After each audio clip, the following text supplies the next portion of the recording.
सरला जी का बेटा सुमित अपनी माँ की पसंद से शादी करने से मना कर देता है। वह कहता है अगर मैं शादी करूँगा तो सिर्फ सलोनी से। सरला जी उसे समझाते हुए कहती हैं, देख बेटा, तुझे पूरी दुनिया में वो काली कलूटी ही पसंद आई। माँ, उसका नाम सलोनी है, आप क्यों बार बार काली कहती हो?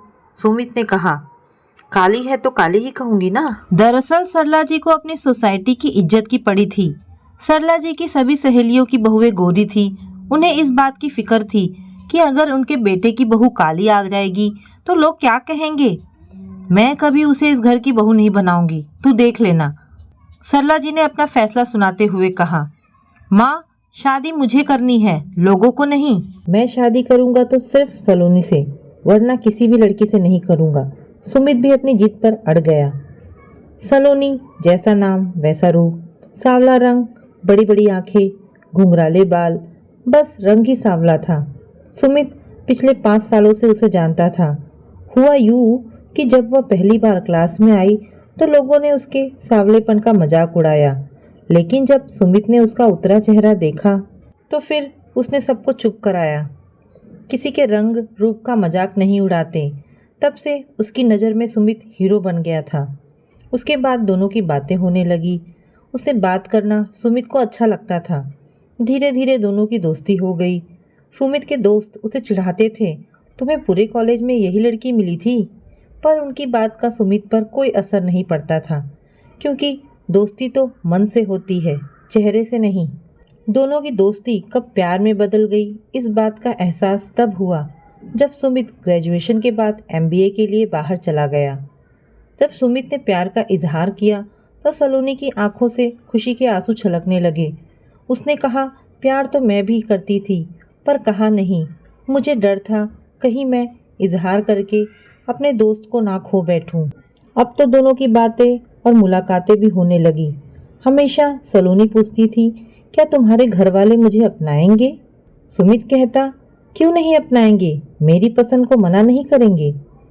सरला जी बेटे सुमित की पसंद को अपनाने के लिए तैयार हो गई और बोली, अगर तुम्हारा यही फैसला है तो ठीक है, हमें ये शादी मंजूर है, सिर्फ तुम्हारी खुशी के लिए। सुमित ने माँ को खुशी से गले लगा लिया। फिर दोनों की शादी होती है। दोनों बहुत ही खुश थे। माँ ने बहू के स्वागत में पूरी तैयारी की थी, लेकिन मन से नहीं। ये बात सलोनी भी जानती थी।